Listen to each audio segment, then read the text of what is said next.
Hey, you're watching Volgar's videos, and might be a little too close. There we go.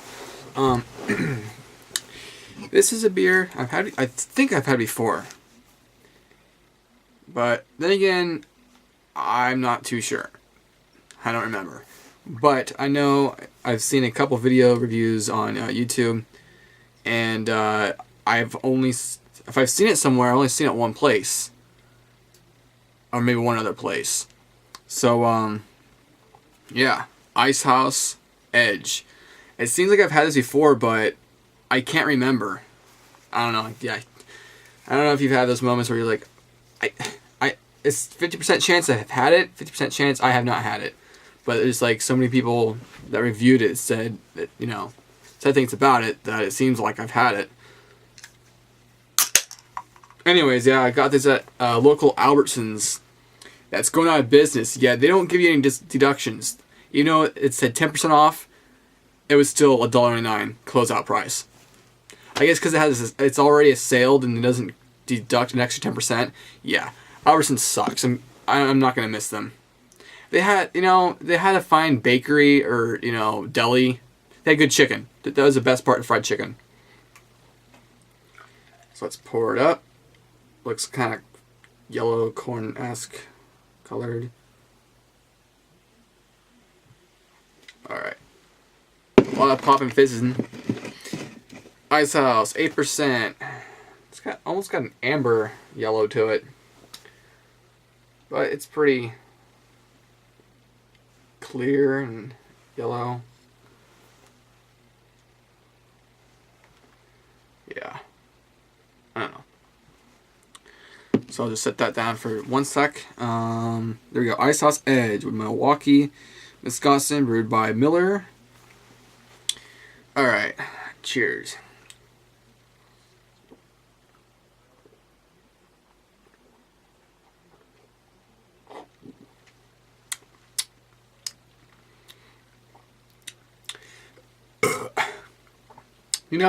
It's okay. It's not bad. But the last beer I viewed was Dog Bite. And that one, I said that was okay too, but this is a little more okay. That was like a 4.5. I think I'd give this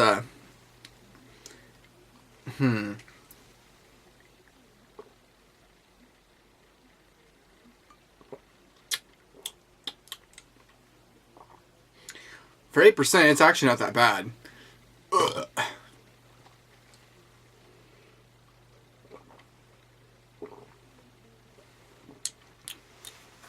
It's even port, so there's less fuzz. Fuzz don't taste that good.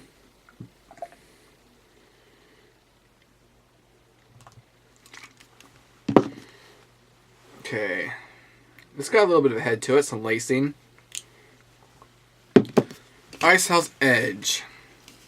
24-ounce can lager. Does it say ale? Nope, I don't think it actually does. Not. Yep, it doesn't say ale.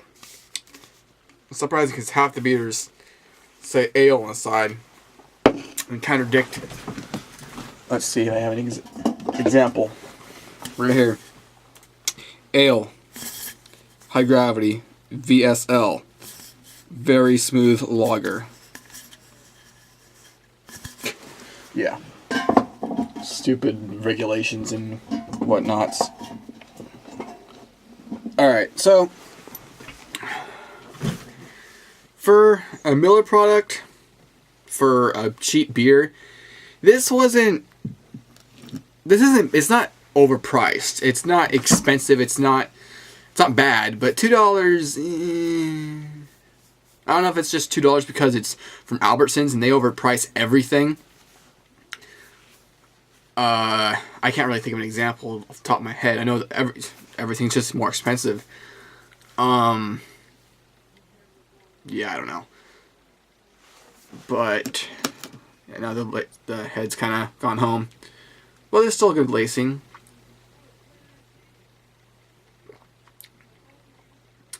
It's actually pretty good.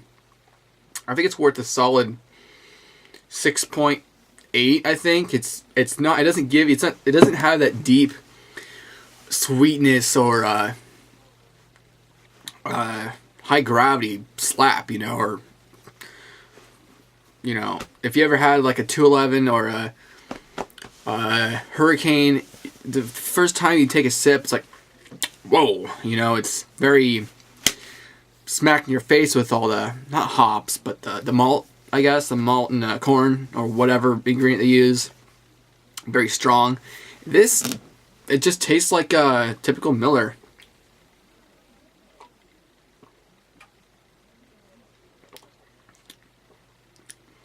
Maybe a little more malty than a typical Miller, but it's not as thick as your typical Miller, because it seems like the last time I had a Miller, it was like a Colt 45. It's kind of thick, but I don't know. The Icehouse edge kind of bounced up between the corn grit thickness and its clean, crisp, refreshing taste. And I actually think it's pretty good. Like, if somebody like smashes this beer, I don't know why. I mean, it's not expensive. It's 8%. It doesn't taste too offensive. I mean, it's no champagne beer. It's no Samuel Adams or, God, it's not even, you know, it's not a Red Hook, but for the price of a 22-ounce Red Hook of 6.1%, or I think they make an IPA is like 7.1. This is 8.1 for $2. Well, it's not a very good comparison. Pyramid. Okay, Pyramid. You can have a good beer with Pyramid, but that would be like $2.50 for maybe $2.50, $3, depending on where you go, or just $2. I mean, it's not a big savings, but it's a safe bet. You know, I'm already feeling better, loosened up right now. There's a little bit left, but I'm just gonna finish this off right here. And it does, you know, at least it's lacing. It's a good middle of the road beer. I mean, you want to feel good without drinking a bunch. And for me, I can't really drink a bunch of beers to get drunk. I can drink a couple beers and get a buzz maybe, but I just, too much water, you know. It's, at least with the cheap stuff, the Busch and Buds, what have you. But if it's something like you know, an IPA or something like this, it's 8%, all higher percentage up at once, then yeah, I can. Yeah, so let me say, what the hell?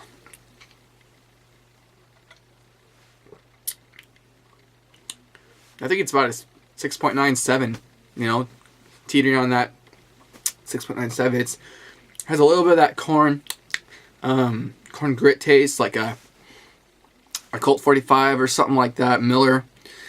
But it's not so much in your face and thick like a Colt 45 would. It's thinner and, you know, easier to pound and chug, more refreshing, kind of like an NGD. Maybe something like an MGD or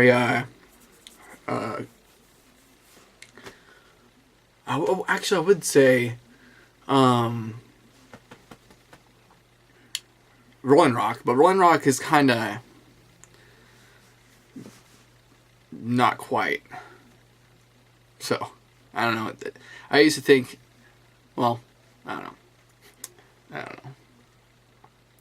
I actually think, because I used to love Rolling Rock, and then I didn't like it so much because I had a couple bad ones, and then I've been going back and forth. And you know, Rolling Rock it's not bad, but it's like, I don't know. I get some good ones that taste good, light, good, refreshing, and then it tastes some bad ones that are just like kind of just thick, corny. And I don't want a beer that's like just thick corn, like Miller Colt 45. No offense to them, that's not my taste. And I want something in the middle. It's like thin and easy to drink, not thick. And sometimes I don't know, maybe you have to be super cold, or maybe it has to be just in the can and not the bottle, but I don't know. Yeah, if whoever makes Rolling Rock, they should make a new Rolling Rock formula that's not as dependent on the corn adjunct, and make it a little more crisp and easy to drink, and bump up the ABV from 4.3 to 4.7, something like PBR. Because PBR, that's actually the best I can come to my taste when it comes to standard beer, apart from Genesee and PBR. And then this, I think Icehouse. I'm finding I'm comparing. I'm rambling on. I know I'm getting a little bit of the. But yeah, Icehouse is like Miller's clean, refreshing line. I mean, I'm not even care about the ice anymore, because it doesn't taste like ice. Because when I think ice, when I think of ice beer, I think of old Milwaukee's Best Ice, and that tastes like ice. It just tastes. It's not horrible, but it's just overwhelming with watered downness. Anyways, it's good. Give it a shot. I'm gonna give it a solid 7 out of 10. I mean, yeah, crisp, good. I've already covered everything.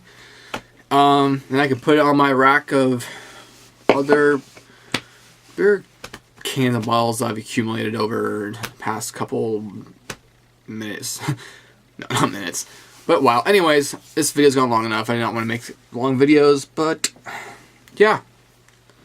If you've had this before, tell me what you think. If you haven't tried it before, I advise you to check it out. You might be pleasantly surprised, because usually you see something like big letters on the side, edge, extreme, and then you see, oh god, it's an 8%. Usually it's really gross, but I'd take this over a dog bite any day. I'd take this over Old English even. And I like Old English, but that's 7.5. This is 8. This is an extra 5 or half a percentage, 0.5%, and it's actually crisp and easy to drink. Who knew? I mean, and what's the fucked up thing?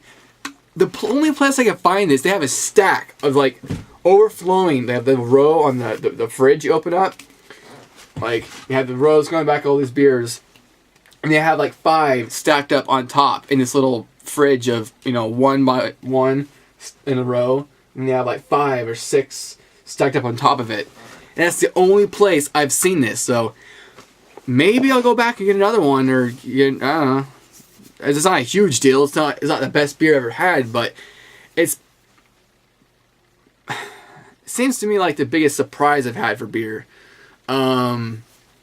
Except for Still Reserve Blackberry. That was a big surprise, because I was expecting something super gross, nasty, like a Four Loko or a Tilt or Juice, but it's actually really good. Even though it's 8%, it is sweet. You don't want to down it like you would with this. This is crisp and easy. That's something you want to sipple. Take a little bit of time, and then like licking a lollipop or ice cream cone or something. You know what I mean, right? You just want to drink a small at a time, because if you don't, you're gonna get like it's gonna eat up your esophagus, because all that alcoholic I don't know what you call it, but